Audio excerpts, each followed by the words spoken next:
I like it just in the way it comes into apologetics, and it really defends the Bible. It's something that I found an interest in. So I'm not saying that this is the be all and end all of the archaeology of the crucifixion or of the Bible. I've picked highlights of some of the topics regarding the crucifixion that I think are super interesting. You may not have run into. I know I hadn't before I looked into this. So again, it's not exhaustive, but hopefully it would spark an interest just like it did in me when I was first at Ratio Christi, to look more into, digging in the dirt of like, what is there out there that can be found. So there's a ton. I mean, we've got entire volumes. This is a monthly or bi-monthly magazine that comes out that's just on biblical archaeology. I mean, there's just, it really is an endless well. And it's not something that can be covered in any, series of lectures really. So take everything with that kind of, it's just a quick run through. Why do we care is a great question that I ask, right? When we read the Bible, especially a passage like this, the Bible is written in a very specific way. And when you read a passage like this, just for some audience participation, if you were to count how many items in this passage could be falsifiable, like if you see this just in a 2-verse chapter of Luke, for time's sake, I count about 22. So did Tiberius, was it the reign 15th year when Pontius Pilate was governor of Judea, or was it the 17th year? Was it the 20th year? Did Tiberius Caesar ever exist? Was Philip tetrarch of Iturea and Trachonitis? I mean, these terms, tetrarch and the high priest, and these things were in high contention for a long time, and they've been proven. But it shows you how strong of a statement the scriptures can make and how easily falsifiable they can be, or they could be accurate. So there's a huge thing at stake, right? We can look at this and go through the history books and see, was Luke right in what he wrote here? There's a ton of extra biblical sources that speak to the Bible and, add in things from outside the scriptures that we can go to as sources. But again, if we can't dig into the ground and find these cities and these people and show that they existed, it's like, are we saying that Jesus lived in Atlantis or he lived in Nazareth, right? Like, can we actually go in and what can we find? Now we have to be careful that it's not guilty until proven innocent. Like, the argument from silence is a hard one, because not all evidence is going to exist after 2,000, 3,000 years, right? So looking at what we do have and not necessarily saying, oh, this person or this event didn't happen or didn't exist because we don't find something in the ground. I personally really like the crucifixion because you hit the nail on the head. Like, if Jesus didn't rise from the dead, we're wasting our time, right? Doesn't really matter so much about some of the other items in the Bible. It all matters, but if Jesus, didn't rise from the dead, then we're to be pitied, as Paul said. So before we dive into this, I like to read from Mark's account just to kind of refresh our minds of some of the timeline of the crucifixion. So I'm kind of jumping in verse 6. It says, "Now at the feast, he used to release for them one prisoner for whom they asked. And among the rebels in prison who had committed murder and insurrection, there was a man called Barabbas. And the crowd came up and began to ask Pilate to do as he usually did for them, as was the custom. And he answered them, saying, 'Do you want me to release for you the king of the Jews?' For he perceived that it was out of envy that the chief priests had delivered him up. But the chief priests stirred up the crowd to have him release for them Barabbas instead. And Pilate said to them again, 'Then what shall I do with the man you call the king of the Jews?' And they cried out again, 'Crucify him.' And Pilate said to them, 'Why? What evil has he done?' They shouted all the more, 'Crucify him.' So Pilate, wishing to satisfy the crowd, released for them Barabbas, and having scourged Jesus, he delivered him to be crucified. And the soldiers led him away inside the palace, that is the governor's headquarters, and they called together the whole battalion, and they clothed him in a purple cloak and twisted together a crown of thorns, and they put it on him. And they began to salute him, 'Hail, King of the Jews!' And they were striking his head with a reed and spitting on him and kneeling down in homage to him. And when they had mocked him, they stripped him of the purple cloak and put his own clothes on him, and they led him out to crucify him. Now, pausing right there, that last paragraph, right? They take him into the governor's headquarters. They clothe him in the purple cloak. They twist together the crown of thorns. So what do we have for that, right? Like, have you ever thought about that passage before? And I mean, I look at that as, hold on, my clicker is something that, is a historical fact. They're saying they led him into the governor's palace, and this is what they did. So in John's account, the place of judgment was at the governor's palace, Gabbatha, or the stone pavement. It's also known as the Lithostratus. So the judgment at Gabbatha, there was two places that Pilate would go. He'd go to Davis Gate, or he would go to the seat of judgment. And this was right outside the governor's palace. Now, the governor's palace was also known as the Tower of Antonio. So this was built by Herod the Great, and it bordered the Temple Mount. So the temple is off here to the left. And it was a garrison of Roman soldiers, and they would be stationed there. And it was especially important during Jesus's crucifixion because it's a Passover, right? Pilate was very keenly aware that there was problems with Jewish insurrectionists like Barabbas and others that had fought against the Romans. He wanted to keep the peace. He was actually threatened, if you don't keep the peace, you're going to be in trouble. So they're stationed there. They say at its height it could have had 5,000 soldiers. They had the Praetorian Guard here, and they were there in the center of the city to keep, order. Now, this is since AD 70, when the destruction of Jerusalem, this is all gone away. And this is a modern day recreation of where the Antonia Fortress is. 1857, they were excavating underneath the Sisters of Zion convent, and they found the tessellated pavement, the Lithostratus. So this is where, you can't say exactly where Jesus stood, but it was leading into the Tower of Antonia, where prisoners would be held or brought out to face judgment, right, at the seat of judgment. If you look, there is, I don't know if this is a great picture of it, but there is some ridges in the paved stones, and that was actually for the horses. Yeah, I don't know if it's better in the next picture, but when they excavated this, they actually they had some cisterns of water in there, and they had some stones, and they could date it to the time of Herod the Great. And so it was the first time that they had actually dug into Tower of Antonio, because that whole area with the Dome of the Rock, it's really contentious with excavations. So on this section here, if you look down at the bottom right, you can see this little inscription right here. And this is Basilius, the Game of the Kings. So here's the horse tracks.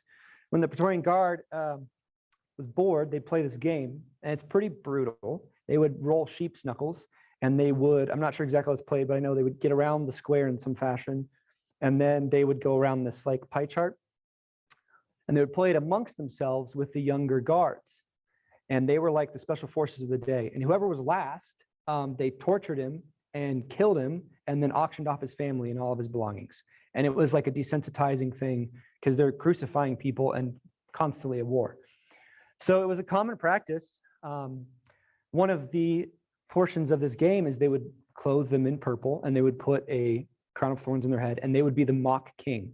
So they would worship them in this mocking way, and then they would torture and kill them. And it's kind of unfathomable they would do that to, one of their own, essentially. Augustus actually considered it immoral and didn't like it. And so he outlawed it for guards, but they could do it to prisoners. And we see, it says right here, it says, and the soldiers led him away inside the palace that is the governor's headquarters, and they called together the whole battalion. They clothed him in purple cloak and twisting together a crown of thorns. They put it on him, and they began to salute him, "Hail, King of the Jews." And they were striking his head with a reed and spitting on him, kneeling down in homage to him. And when they had mocked him, they stripped him of the purple cloak and put his own clothes on him, and they led him out to crucify him. Stuff like this. It's like they find this, and it's just a really interesting historical artifact.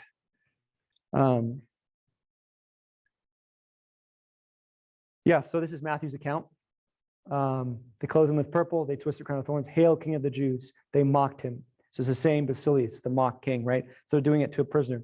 Now, I mentioned Pilate before, but your first question might be, well, how do we know that Pontius Pilate even existed? Well, we didn't.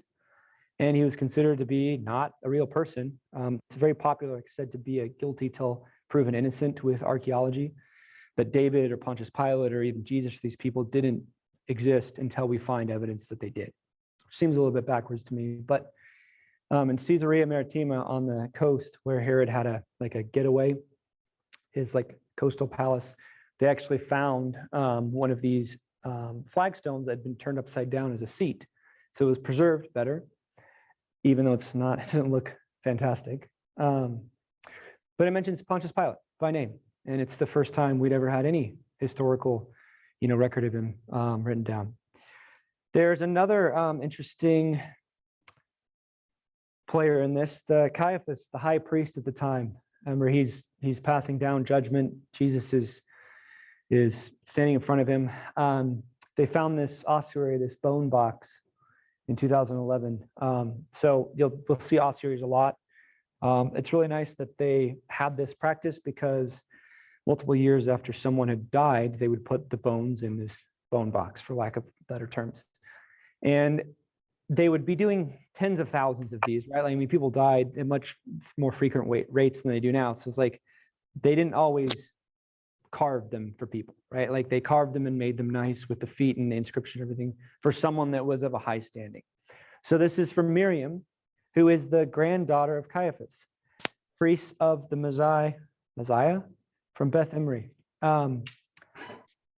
What's fascinating to me, and I love these little connections in the Bible, is when you look at 1 Chronicles 24, the Messiah right here is the 24th order of the first temple priests, and that was Caiaphas.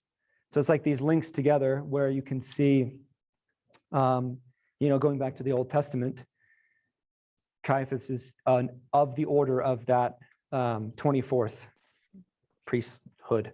So the fact that they specifically put this on the ossuary is they want this to be remembered, a long time from now. So we can learn a lot from bone boxes.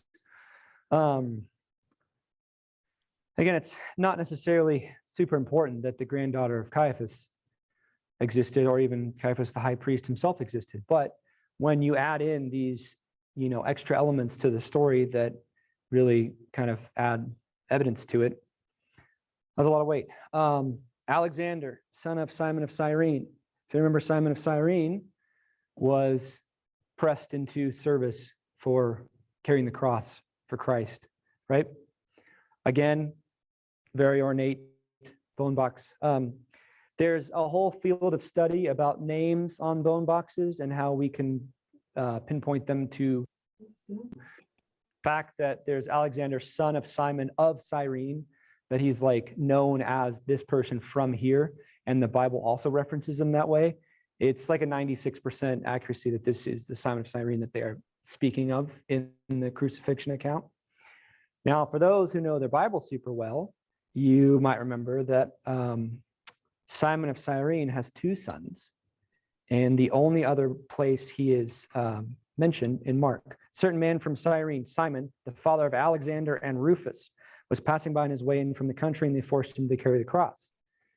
In Romans, it mentions Rufus again, but it doesn't mention Alexander. My theory is maybe he's already dead by then. Now here we have Alexander's bone box, but it doesn't, next to it, they didn't have Rufus, right? And the only other place that he is mentioned, it's this chosen Lord and his mother, who's been a mother to me too. It's interesting, like cross links like that there's way too many of them to even begin to cover them in one presentation. But kind of going through the characters, we got the high priest, we got Pontius Pilate, we've got Simon of Cyrene. Now, there was a really troubling problem, though, for a long time that we knew historically thousands of people had been crucified. They say when Spartacus the rebellion was cut down, there's 6,000 people crucified. But we had no evidence at all. And it was kind of a troubling thing because it kind of made sense that was the case, because people who were crucified were usually thrown in the ditch and they would reuse the wood and the nails, and you wouldn't necessarily expect some ornate memorial for someone who died the worst death possible, right? Like reserved for the worst people. That was till they found this ossuary, Yohanan, son of, I can't pronounce, however you pronounce that second name. When they opened up this bone box, they actually had two bodies inside of it, which is really uncommon. It's carved like someone's name is on here. They're remembering it in memory of the family. And the family, just as like a background of this tomb, was like, it was really an ornate tomb. It was like really well-to-do, and it was like a family tomb from some position of power or money. And they would keep them all together in the hierarchy of the family in the family tomb. Now, when they excavated this and they were pulling the bodies out, they found, this is another view of it, that the son was in his 20s and he was crucified. They don't know what he did to be crucified, but it's the first one we've ever found. And his bones are in the ossuary with his father, and the prevailing thought is that it was a high enough status family that they just kept the son with the lineage in the family tomb. A lot of work and research has looked into these bones, and there's actually olive wood on either side. So when they nailed your foot to the cross, you couldn't pull your foot off, couldn't wiggle it off the side. This nail, they would always reuse nails. This is going through the ankle bone.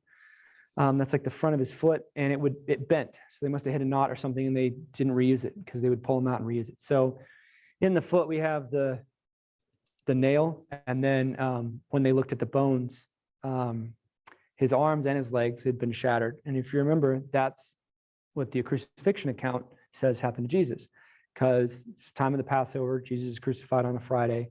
They didn't want people hanging on the cross for overnight, and especially with the day of rest, with the Sabbath coming. So it was something where here in a historical example, we have bones broken to speed the process, essentially, right? So we have, the first evidence of crucifixion.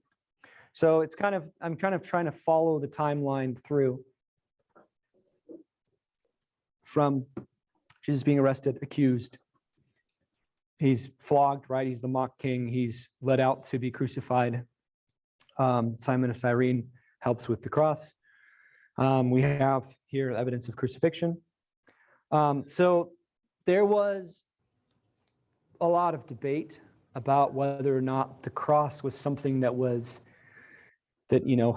debate about whether or not, to begin with, did Jesus die on the cross? Did he rise from the dead? Was he revered by Christians? Was it seen as something that was like a symbol that was followed and accepted? Or was it brought in the 2nd century or 3rd century after Christ's death by Constantine or some outside source and added in as like an extra, historical addition after the fact? So the question is did Jesus rise from the dead and immediately Christian, or is it a 2nd or 3rd century invention? So Sukenik is a very famous archaeologist, and he did a lot of really good work. He excavated a lot of tombs in different areas, a lot of it in Jerusalem, but all over the place. And the Talpiot tomb, a lot of times tombs would be destroyed by construction, like the roofs would cave in, or people would steal stuff from them. Back in the day, there's even accounts from the mid 1800s and earlier of people going into tombs and robbing them of things they think are valuable and just breaking the bone boxes. And there was no cause for concern. So it was a point of frustration for archaeologists even previous to Sukenik that they're trying to find artifacts and people just would come in and steal them. So to find a tomb that was intact was a really awesome find. The Jewish Antiquities Department, they found a tomb, I believe it was during construction, and they said you can excavate it for 4 days. So they went in and took a bunch of measurements and wrote a bunch about it, and they had got to a tomb that had never before been excavated. So in this tomb, there was multiple chambers. You can see the little measuring rod right there. So they took photos and they took like charcoal rubbings of the walls and everything to document it as well as they could. So they have all the location, like looking south through the burial chamber. So there was 14 ossuaries in this specific tomb. And what was fascinating to Sukenik and his team was that they had these inscriptions on the walls and on their ossuaries, and it's Jesus woe. It's like a exclamation of mourning, as much as you would say like rest in peace today. I don't know if it's a very good equivalent, but it's this aloth. It's very clearly like in memorial of someone. And the patriarch of the family had the Latin crucifixion cross in charcoal on the side of the ossuary, and it was in other sections of the tomb also. So it was a clear, like it wasn't like the Greek, it wasn't like a different like cross or like an interpretation of the cross. It was, he clearly looked at it and was like, this is in memorial of the Christ, essentially. Now, when they were dating this, they dated it through some pottery and some coins they found, and it was right around AD 43, so about 10 years after Christ is crucified. So that timeline is fascinating to me, because if Christ was not crucified, why would you find this to begin with? And these people were most likely alive when during that timeline, like when that happened, right? So to have people that are leaving, in memory of, or the memorials of Christ that close after his death, right, speaks volumes to me that like that's how you would have your family tomb remembered. But again, you would never do that for somebody. Like crucifixion was, so that was one of the things that Christians were made fun of a lot, was that your God was crucified, the worst death, the scum of the earth, essentially. Like that's for the worst of the worst people. Roman citizens couldn't even be crucified. And it was something that was reserved, and very much looked down upon.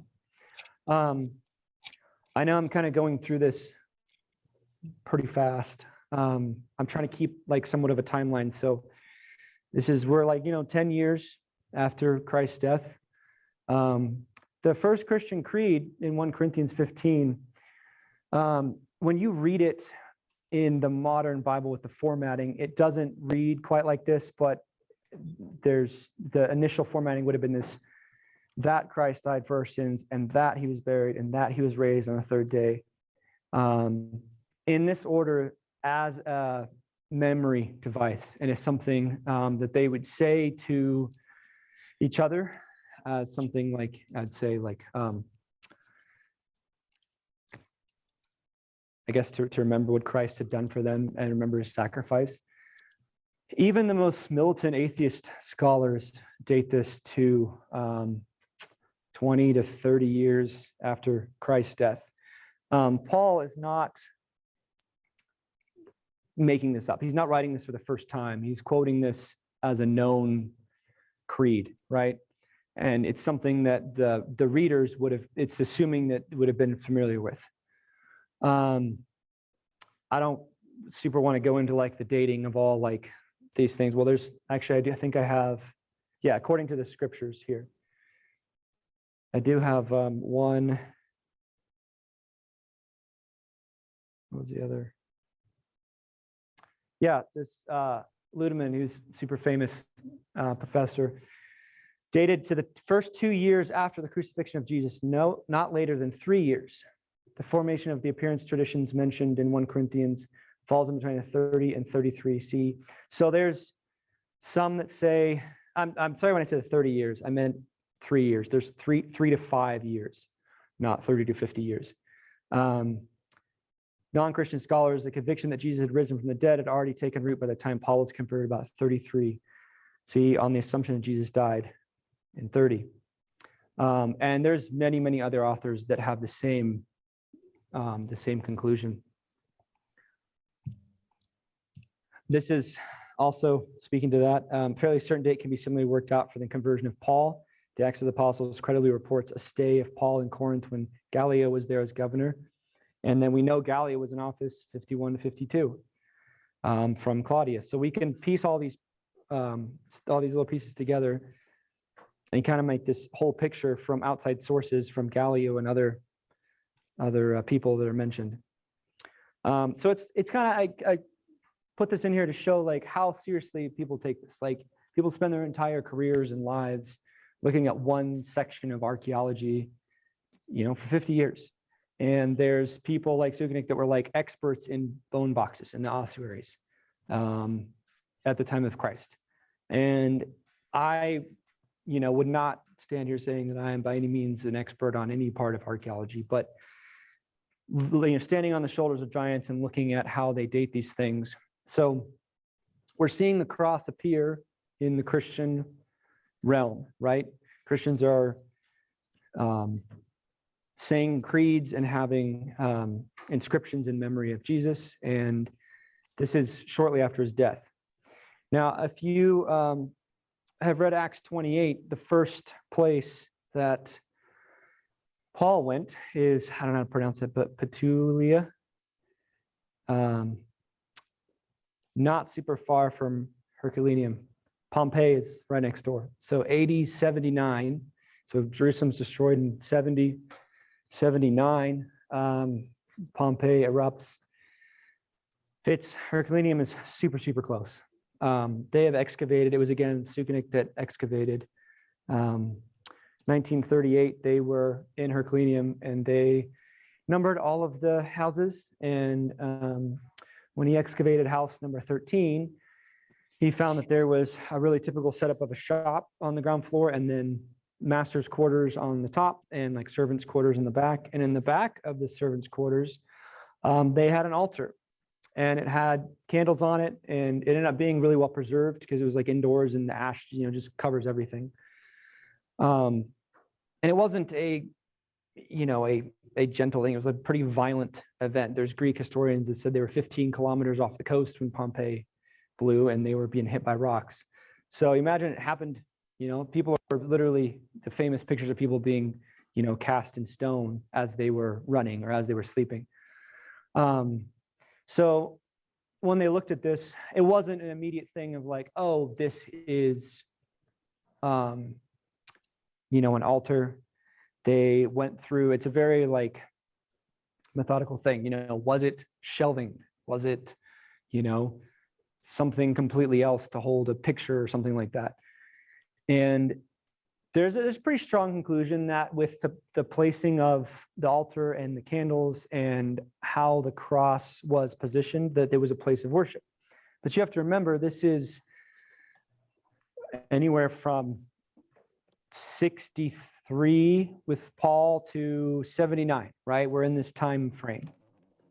That's like the height of the start of the persecution of the Christians. Nero's, or the emperor's lighting them on fire for torches in the stadium, right? Like they're being fed to the lions. Like it was not a popular thing to like be a Christian. And here we see someone has an altar set up in their like living quarters, where if they're found, it's probably not going to go super well for them. Like it's not going to be a good outcome.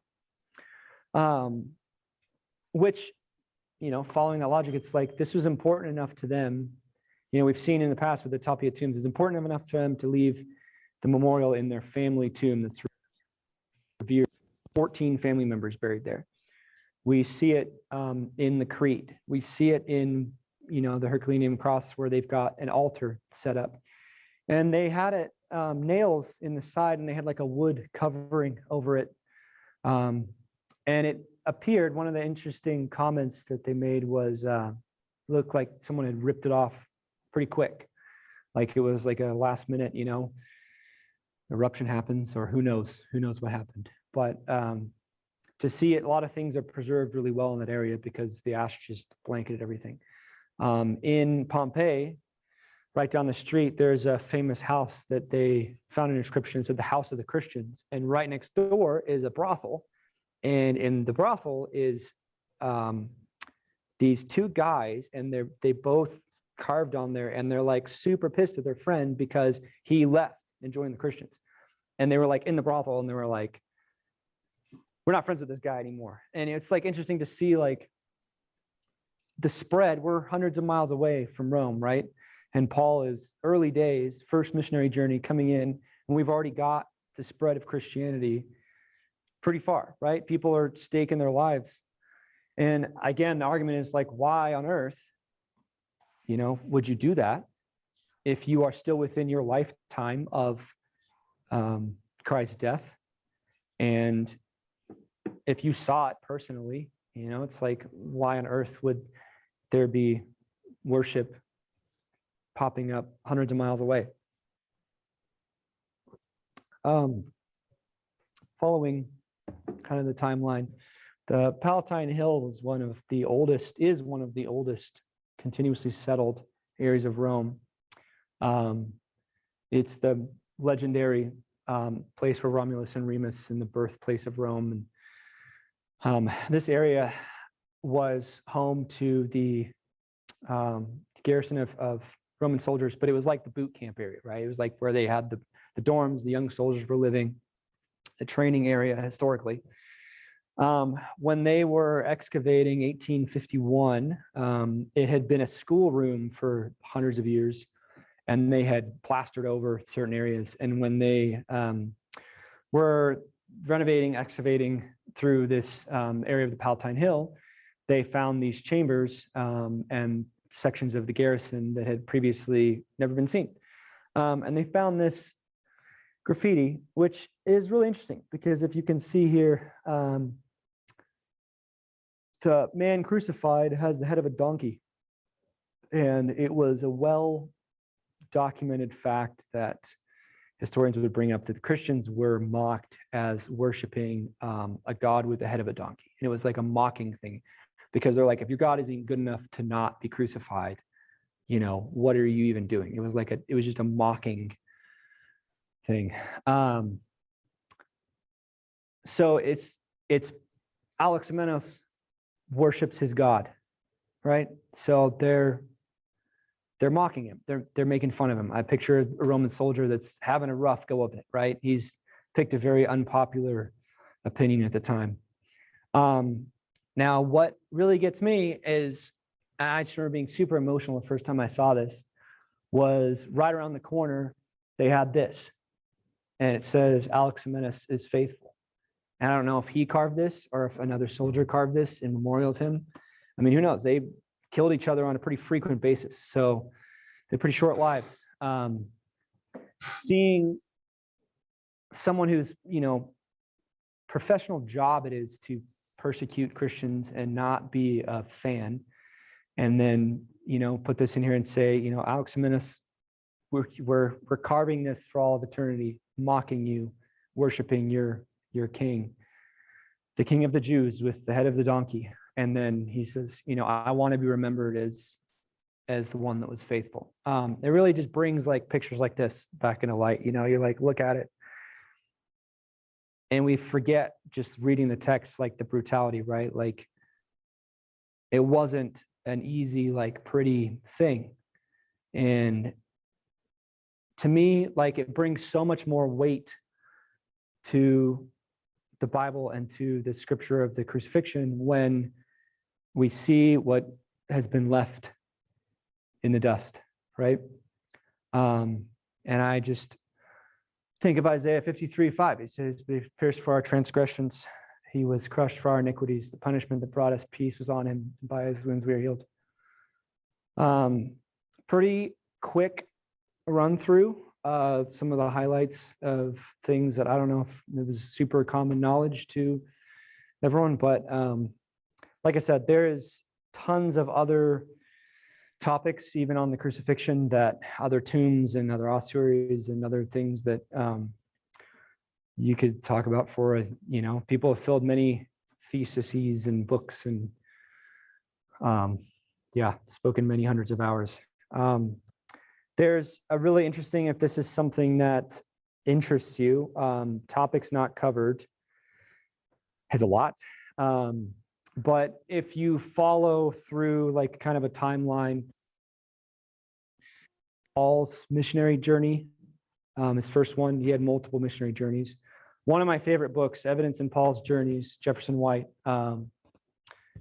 goes through all of his missionary journeys and goes into like insane levels of detail. I mean, like when he's on the ship and he's captive to the Romans and they're leaving from a port. I mean, he looks into like what kind of ships did they have there and were Roman soldiers there at the time, and would they have been leaving at that time of year with the trade winds, and could they have shipwrecked on this island where he was bit by the snake? And, you know, it's like following through. And then they say, when Luke is like, you know, Paul and I walked to this place. He's like, does that place exist? Is it within walkable distance? Is it, you know, a well-known area? Like this temple of Diana that Paul speaks of, you know, what have we found about this?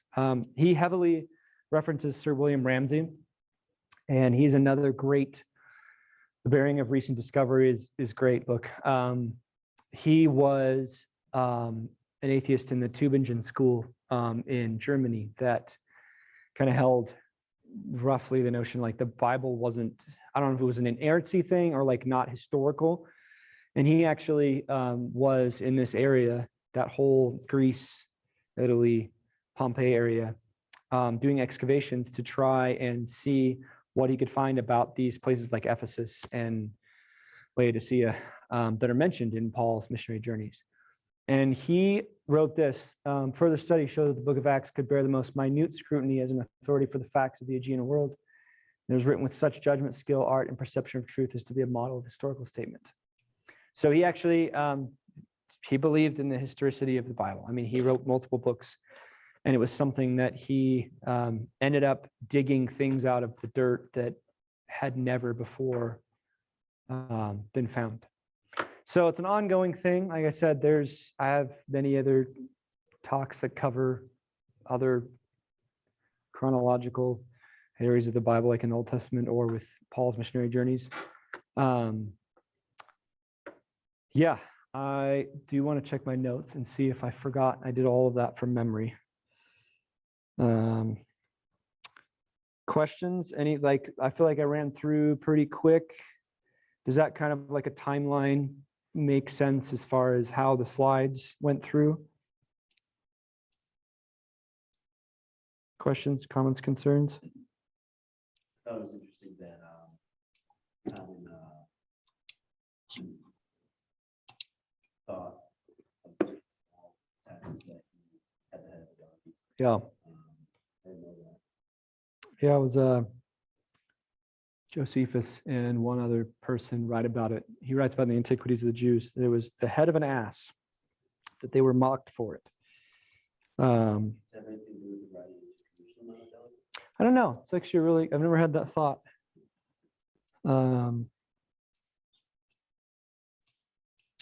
Yeah, but even like any one of these topics, the Tower of Antonio, the Tapia tombs, the you know, the Palatine Hill, like there's been tons and tons and tons of information written about all of these topics going back and forth. One of the most widely agreed upon topics, interesting enough, is that 3 to 5, maybe 6 years after Christ's death of the apostle or the creed in 1 Corinthians. Excuse me. Yeah. So, I mean, I took it upon myself when I went through, I had a Bible that I would highlight in the Old and New Testament. All of the sections, I really should have brought it tonight, that had an item that you could point to somewhere in a museum or in someone's collection or known to history that backed up the text exactly. And I've highlighted a ton. There's especially in the Old Testament and Chronicles and Kings and Judges and in Paul's missionary journeys and the crucifixion. There's just, yeah, pages and pages and pages. And I would annotate it with like an item that you could go find somewhere. Yeah, but as far as easy intro to this kind of idea, the Evidence in Paul's Journeys is written for someone who has a very, you know, just a passing interest in historicity and archaeology. And yeah, it just kind of shows like, it really backs up when, we look at like the first thing in Luke, where there was 22 some items. Luke especially opens himself up to a lot of scrutiny like that, because he writes so specifically especially these tetrarch. For a long time, that was a huge stumbling block. I don't know if it ever was a stumbling block to care about these things. Tetrarch was a term of office that had never been ever encountered. And they actually found on, I want to say Cyprus, they found an engraving that was to Lysanias, Tetrarch of Abilene. And just like that, it's like it pops into existence. No one questions the historicity of it once we found something. Just like no one believed King David was real until 1961 when they found the Tel Dan stela, the big rock that says, to the house of King David. And all of a sudden, he goes from being a fictional character to someone that's real. And when I was here at Ratio Christi a few years ago, I can't remember his name, we had a guest speaker who was actually at a convention where a group of authors had written a paper about the fictional King David. And then almost exactly a year after that, they found the King David stela. And he said he was at both meetings, and it was like really awkward because they had written this whole argument about how it was just fictional and it was part of a fantasy. And then, the irony that a year later, 1961, they uncover this rock, right? Just like with Pontius Pilate. So Luke, I don't know, he writes a lot like this that I think he wrote in a specific way to be known as serious, right? Like he's not just saying, I knew this guy who did this thing. He's like, this is people that you would know, and he's banking on the people of the time being familiar with all of this. Yeah. To clarify, you were mentioning the bones that were broken with the ossuary. Yeah. Johannan. In his specific case, there was arms and legs. They shattered his femurs. But it's because it was not only the first example of a crucifixion at all, but it was the first example that followed the historical narrative of asphyxiation being caused by it's like quickening the death, right? Right. So they reassembled all of the bones. Right. And could you even just clarify, not everybody knows, what was the breaking the bone? Well, with I don't know if it necessarily has any connection to feasts like the Passover, but the idea of, it was improper even for the level of criminal that would be crucified. It was improper to the Jews to have them being exposed and on the cross overnight. So it was sunset was coming down, and the soldiers would break their legs so that they would die sooner. And when we read the crucifixion account, that's exactly what they say. Or they were going to, right? They were going to go break his legs, and then they stabbed him, and there was blood and water. So finding that, he was in his 20s. So he's probably a pretty healthy dude. And the interesting thing is, no one knows from a wealthy to-do family to have your son crucified. It's it's a pretty interesting, they just threw his bones in, probably as a courtesy to the family. In the same, it's we're not going to give you your own bone box, but we'll throw you in with your dad. Which, yeah, up until that point, we'd never found anybody. There was not a single piece of evidence anywhere that anyone was ever crucified. You could say, if you followed that guilty till proven innocent, that it was a total fantasy, and every historical writer that mentions it just made it up, right? And then all of a sudden, it becomes the direct opposite of that, which is it's a kind of a postmodern take on a lot of historical archaeologists in the 1800s and even earlier had the Bible in one hand, shovel in the other hand, and they would go out and they would find what they could find, and they wouldn't take that guilty till proven innocent. And it was, 1900s, 1940s, 50s, somewhere there's like the postmodern idea of we will write entire books and pages or papers about how specific events or people did not exist or did not happen because we have not found archaeological evidence, which is, it's a whole nother. So no, you didn't necessarily prepare for this, but what are some of the things more in like the Old Testament that you found as some good historical or I don't even know where to start. The Babylonians kept super good records. So there's like the Taylor Prism is in the British Museum, and it is an 8-sided, about 4 foot tall prism of clay that they would keep temple records on.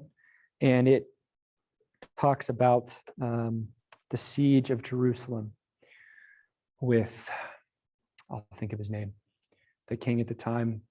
And it's in 2nd Chronicles that it's like word for word, the exact, it's really interesting because it's the accounting of events, but from the view of Sennacherib, from like the opposing, he's like, I'll come in and I will crush him.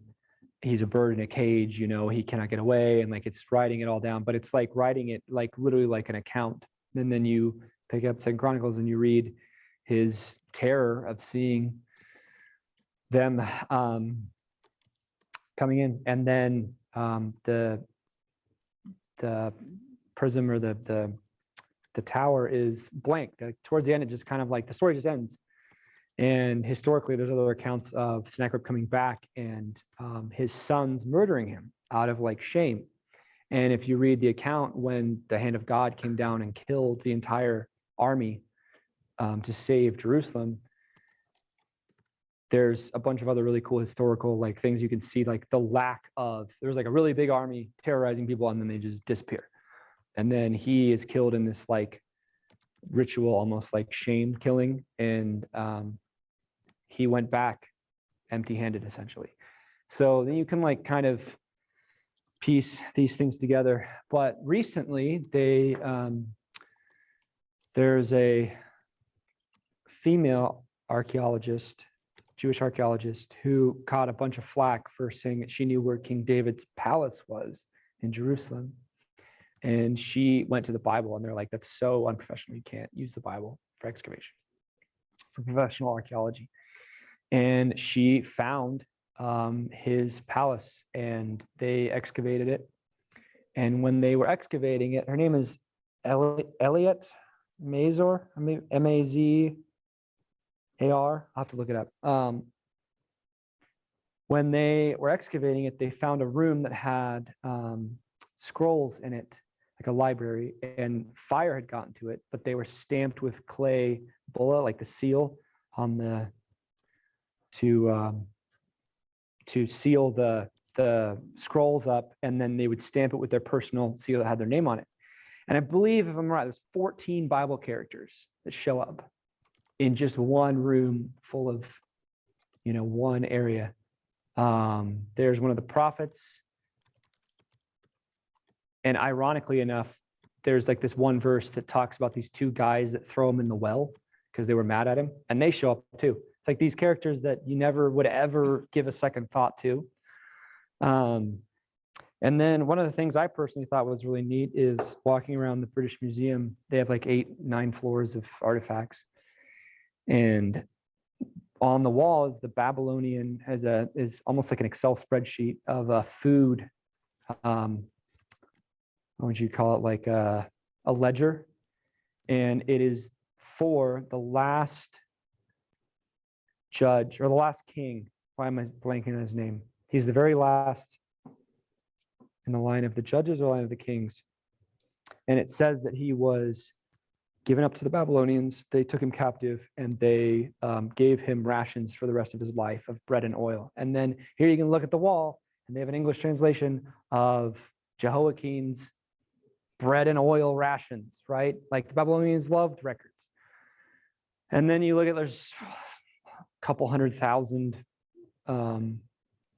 tablets that have never even been opened, let alone translated, in the archives of just the British Museum and all over the place. When I was there, they had found a new Babylonian king that had never been mentioned before in a tablet that they had freshly translated. It was like breaking news. So that's the hard part. There's so much. It's like you can pick the pharaohs in Egypt time, you can pick the judges and kings period, the New Testament through Paul's journeys. There's, I don't know. But that's the neat thing, because you keep finding stuff that we never heard of before. Like William Ramsey and Sukenik and these guys that aren't really household names, but spent their entire lives trying to be as professional as possible and making the right judgment call on things that are thousands of years old. But yeah, there's probably pull up a picture of Taylor. There's actually a book called The Bible in the British Museum. And there's so many things in one museum that directly correlate directly to passages in the Bible that they have like a pretty thick book. They have walls from Nineveh, from the temple in there.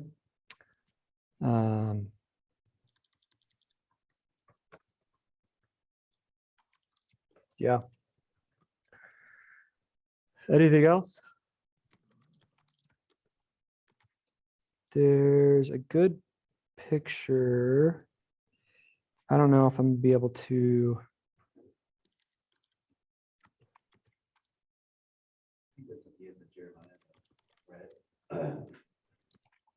Of what, sorry? Last king being prisoner. You might be right. I wish I had my Bible that I had highlighted, because I could tell you in a second. I should have brought that.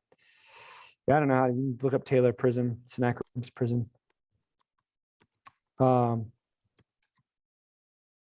Yeah, there's actually the only Bible character that is carved into stone, like a picture of them, is on, I can't remember, it's always named after some British guy that found it. It's somebody's obelisk, and it's this black granite, probably 8 foot tall obelisk that has, again, is the Persians or the Babylonians, and they have one of the kings of Israel kneeling at the foot of the Persian emperor or king, and it says him by name. He's like, this guy of the Israelites, like, I defeated and blah blah blah in this year. And it's really cool because when they translated it, they're like, we've never seen a Bible character, like, you don't see, Jesus carved, like his likeness carved into like a rock somewhere, right? Like you see things. What? I think Jehu. King Jehu. It is carved in the obelisk. Yeah, you were most likely right. Yeah, there's a ton. Yeah, black obelisk of Shalmaneser III. Jehu, you're right. So there's all kinds of stuff. Like I said, I got interested in it. Something that you guys think is cool. I have other resources and talks. A lot of people ask about Exodus in particular. Is there anything that you found with that? That's like a whole, I don't even know where to start. It's like a whole 2-hour presentation I have. Yeah, my brain is fried. But if you have me up again, I can do that.